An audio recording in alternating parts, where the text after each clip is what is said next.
G7 పర్యటనను Trump అర్థాంతరంగా ముగించడంపై France president Macron కీలక వ్యాఖ్యలు చేశారు. ఇరాన్ ఇజ్రాయెల్ కాల్పుల విరమణ కోసమే ట్రంప్ వెళ్లిపోయారని మెక్రాన్ అన్నారు. అయితే ఫ్రాన్స్ అధ్యక్షుడు మెక్రాన్ వ్యాఖ్యలను డొనాల్డ్ ట్రంప్ కొట్టిపారేశారు. కాల్పుల విరమణ కోసం ఎలాంటి చర్యలు చేపట్టలేదన్నారు. కాల్పుల విరమణ కంటే పెద్ద పని కోసమే కెనడా నుంచి వెళ్లిపోయారని ట్రంప్ చెప్పుకొచ్చారు.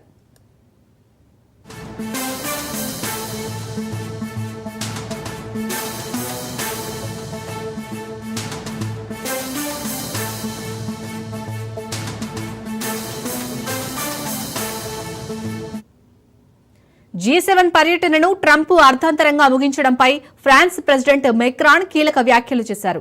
ఇరాన్ ఇజ్రాయెల్ కాల్పుల విరమణ కోసమే ట్రంప్ వెళ్లిపోయారని మెక్రాన్ అన్నారు. అయితే ఫ్రాన్స్ అధ్యక్షుడు మెక్రాన్ వ్యాఖ్యలను డొనాల్డ్ ట్రంప్ కొట్టిపారేశారు.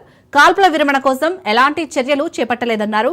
కాల్పుల విరమణ కంటే పెద్ద పని కోసమే కెనడా నుంచి వెళ్లిపోయారని ట్రంప్ చెప్పుకొచ్చారు.